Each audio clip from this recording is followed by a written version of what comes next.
Good morning from Church of the Nile and Nileology Training Center. So this is, today we're going to train and talk about one of my favorite topics, which is Kemet. And I like wait, we got a Church of the Nile over here.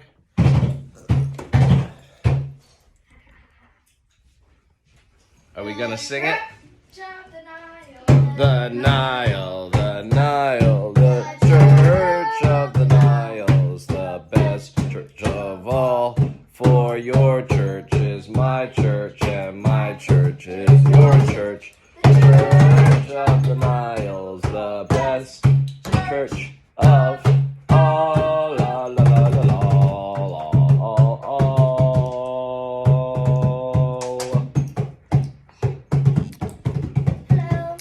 Hello, and welcome to Nileology Training. Don't mind me just eating my green sauce. Today our topic is Kemet. And we are going to be talking about this crazy place called Kemet. Because Egypt, this is a fun fact my daughters came up with, Egypt actually used to be called Kemet. And before it was called Egypt, it was called Egyptus.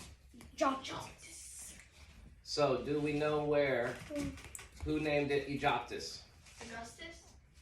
Nope. Octavian? Oh, Nope. wait, that's the same person. It wasn't a person, it was a culture. A Greek. Yep, Kayla got it. So the Greeks named it Egyptus. And why did they name it Egyptus? Who did they invade and kick out of Kemet? Yes, Kayla. I think it was the wait, I just had that answer in my head. It was the Arabs. Yeah. Yes. So the Arabs invaded. Come here and sit down and Dad's our teacher. They invaded Egypt, or they invaded Kemet, I should say, back in 500 BC. And the Arabs were the first people to kick out the pharaohs. Now, I like to say this too, because I just realized this. Sometimes I talk and people don't know what I'm talking about. So I always assume when I say pharaoh to somebody that they know that I mean pharaoh and king are interchangeable. But a lot of people don't know that pharaoh was what they used to use the term king. So, Okay. it's a crazy dog, man. Hey, calm down. Come here, Husa, sit. calm down. Sit.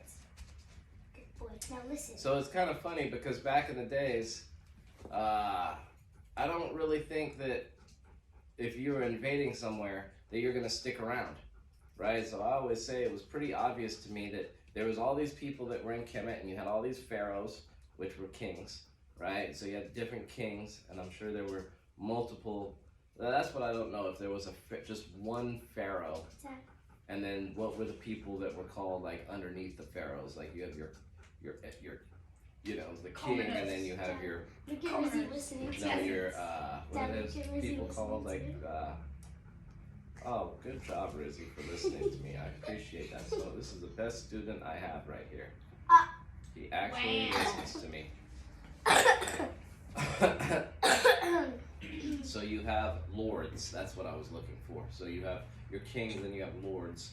So I wonder what pharaohs had, because you're going to have obviously one guy that's kind of in charge of the whole country, and then different, areas would have. So we'll look that up one of these days. Maybe that will be another fact that we'll put up here. So what really had me looking at this word pharaoh was when I started looking into Augustus. Because back to me reading the history books. So you read these history books, and it said when Augustus came into power, he took the name Pharaoh Augustus. And I'm thinking to myself, okay, well, Pharaoh is a Kemetic term, right? And he decided, and then a year after he was king, he decided he was going to change it from Pharaoh Augustus to Emperor Augustus. And then he said, nope, I don't want to call it a pharaoh anymore, meaning king.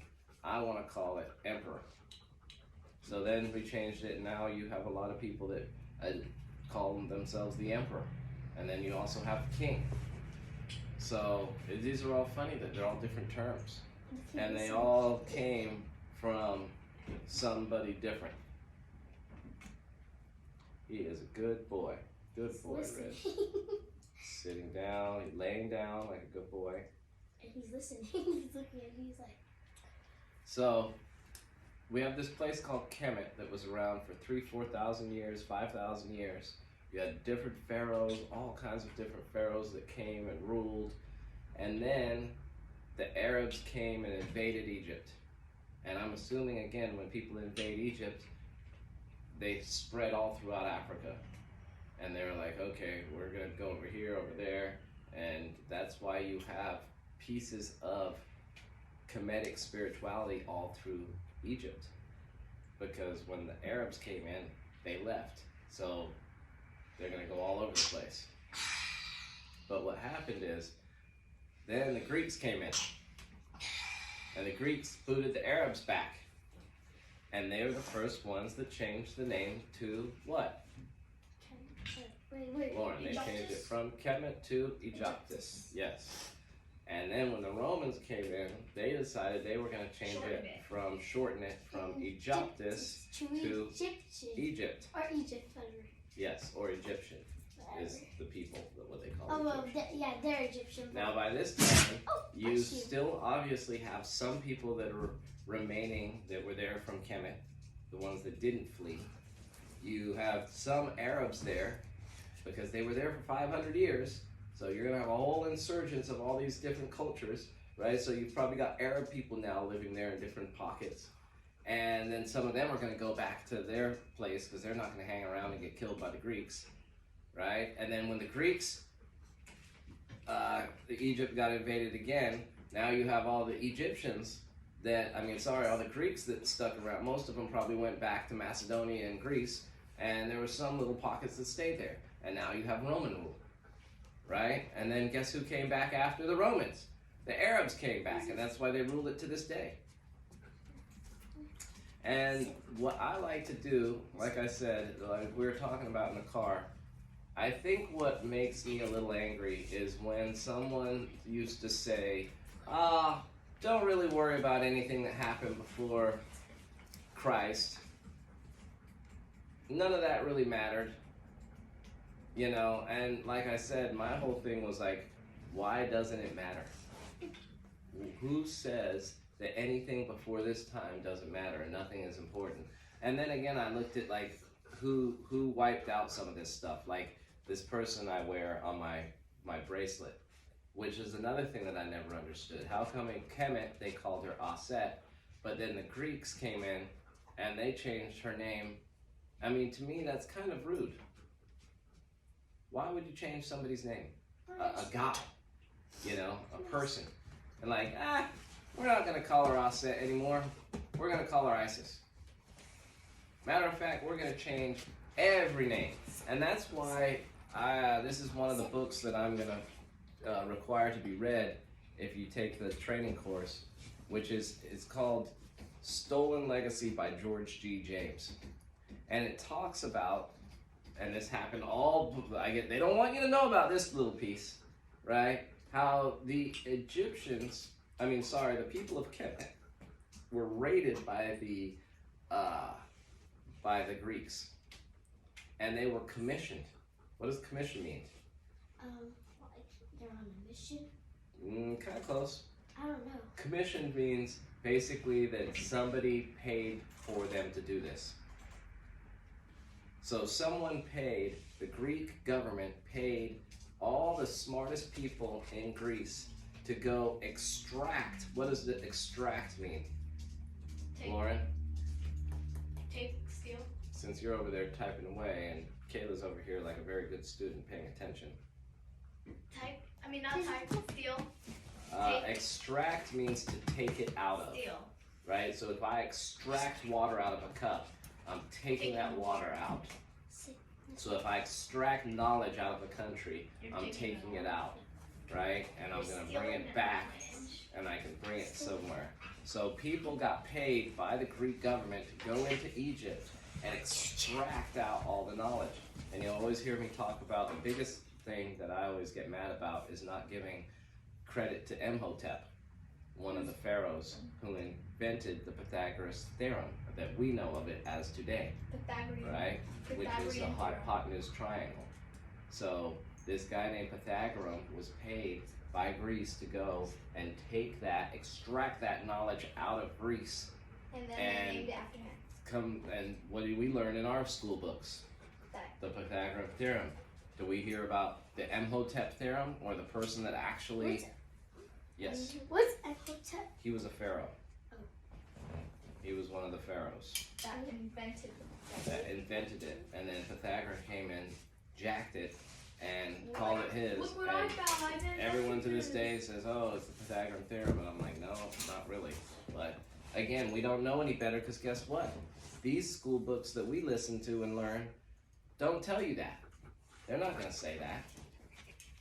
So They're not gonna that say was they one stole thing that, something. again, back to like, I used to question things and think to myself, well, why don't they tell you that? What is it? Why wouldn't they want you to know that? Well, why? They don't want to be known as stealers.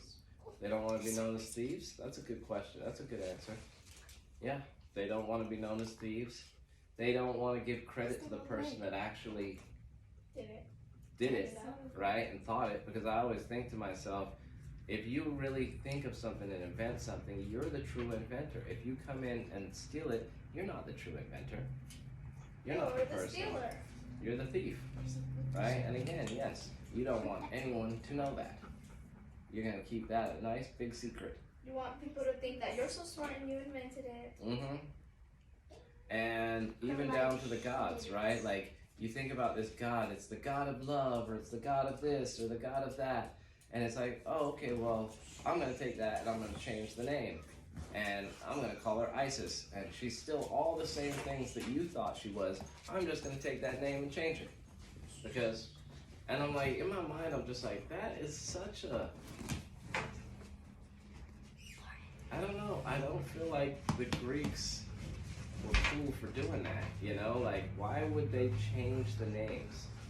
Why wouldn't they just be like, and that was why Cleopatra, I thought, was very cool. How she thought she was going to adopt the Egyptian religion. And in order for her to adopt the Egyptian religion, she didn't want to give up the worship of her gods, her Greek gods. And then she found out that Isis, the worship was Isis, allowed you to absorb all your gods into her and the belief of her. Taking notes. Oh, okay, thanks for being a good student, Lauren. Better than tapping over there on that phone like you were doing. I was taking imaginary notes. Imaginary notes, I believe that. I like real notes better. Because I was just copying every word you were saying. And later, that's what we're going to do before we leave. We're going to write some manifestations, notes. We're going to manifest what we want to become, and what we want to do. Can I We're be gonna write the it down. teacher? I wanna Yeah, teach the give me board. talk for a little bit, and then you can teach for a little bit too. teach the board. So basically, what I wanted to end this with was talking about how Kemet was this place for 5,000 years, and until the Arabs invaded, and really until the Egyptians, the Greeks invaded, the things weren't changed, you know. That knowledge, people got credit for that knowledge. And I still think a little bit has to do with racism, is that they don't want to give credit to a darker culture. You know, if you notice, a lot of these things came from European or Mediterranean or Arab cultures, you know, and not a lot is given to Africa, the credit to Africa. And that's one thing I think is downplayed a lot. And being 28% Nigerian, And again, even Nigeria wasn't called Nigeria. So Nigeria was called Kush. So really, I'm a Kushite, right? And I'm still assuming that my ancestors came from Kemet, because Kemet was where we originally were, and then when Arabs invaded, we all probably got pushed down to Nigeria, and we just set up shop in Nigeria, and we've been there ever since. But what they don't want you to know is that Nigerians have ancestry in Kemet in Egypt, because that's another thing that used to make me really mad when I'd see people digging up graves and mummies and all this stuff in Egypt, and I think to myself, it's very clear that these aren't Arab ancestors, because if it was Arabs, they wouldn't allow their own ancestors to get dug up. So if these aren't Arab ancestors, whose are they? And that's what got me to thinking, well, they've got to be the Nigerians. Right? But they're not going to tell the Nigerians that those are their ancestors, because if they do, then they have rights to go get all that stuff. Like, so more stuff that we have to hide. We've got to hide this, because we've stolen it. We've stolen all these mummies and we've put them in a museum. And we don't want people to know that. So we're just going to hide it. But I've always thought that, like, one day the truth is going to rise to the surface. The right people are going to get credit for these inventions. They are going to tell people that this place was called Kemet. They might even rename it Kemet. One day those mummies were going to be returned to the rightful owners. But for some reason, Nigeria isn't standing up and saying, hey, you guys are hiding stuff from us, and no, that's our people that you're putting in museums all over the world. They're, oh, no, this is a lost culture. Like, no, they're not. But hey, the lie continues. His story continues. And unfortunately, we're just going to have to work with it, and that's why I teach this training center, to let people know that all that knowledge isn't hidden. And there is somebody out there that does know the truth and still teaches the truth. And I'm just going to keep doing that. So Kayla, why don't you take over and teach some Kemetic knowledge for us? Alrighty. Okay. Well, So here is the goddess board, and I'm just gonna be showing you guys a couple of facts about the goddess board. Okay, so first thing over here we have is the connections. So we wrote this a very long time ago. So first we have my sister Lauren. She's at 100%. why don't we come more over it, because we don't have a time to go through all the board. Okay, so I'll just go through some. Why don't we facts. go through some programming, some fun facts? I like that. So Hey, why don't we name some facts? Riz, come here. This marker is old. Come on. Okay. Not really. I could try that. Can we go get Okay, more? let's just read a fun fact, Kayla. So, first, here's some fun facts. Okay. So first fun fact. Greenland is actually 9 times smaller than South America, but on the map they make Greenland 9 times bigger than South America. Now, And then, break. Why do you think they do that? Is that programming? yes, because they're saying a lie. Because in real life, Greenland is actually 9 times smaller than South America. But programmed is a map. On the map, since that map could be programmed, so on the map, it says that they make Greenland 9 times bigger than South America, but it's actually 9 times smaller than South America. So that means it's definitely programmed. Definitely programmed, I would say. Next thing is another fun fact is that Egypt used to be called Kemet. Like my dad just said in the beginning of his teaching, he said that. Mm-hmm. And then I can also add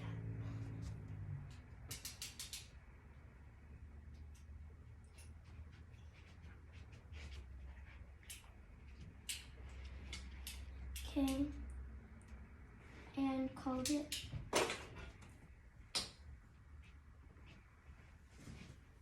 what again? How do you spell it? Egyptus. How do you spell Yes, Egyptus? Egyptus. How do you spell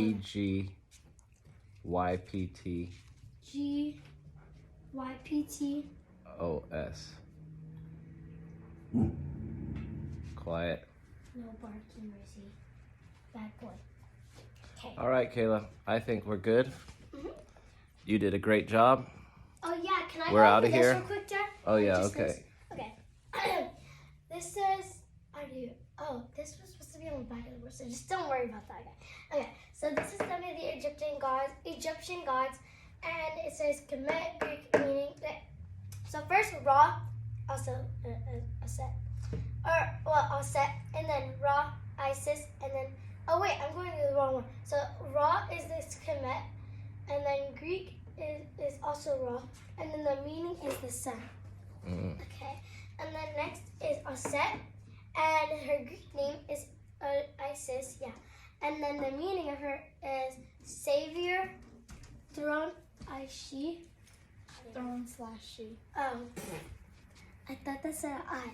Okay, why is it so like? Okay, then Asar. Oh my God, Asar. And then the Greek name is Osiris, and then throne, and then she. And then Ma'at, and where's that one? Ma'at again. Mm-hmm. Okay, why are they so different? Okay, she is. What? She is what? Read it. She is righteous. Righteous. Righteous. Okay, and then there's Seth. Seth. He is the god of disorder and violence. Thoth. That's actually the opposite way around. Thoth is Greek and Tahuti is Kemet. Do you want me to erase that or do that? Hey, you told me the other way. And Yeah, then let's do it. balance the scale. And we're all about balancing the scale. So that's maybe what we'll talk about next time is balancing the scale. So we're out of here. Thanks for listening to Nileology training session on Kemet, episode 1. We'll get back to talking about some more about Kemet in the meantime. In episode Everybody 2. have a God day, and we'll talk to you later. Pray, fight, unite, and love. We're out from the Church of the Nile. Come vibe with the Nihilist tribe, and have a God day.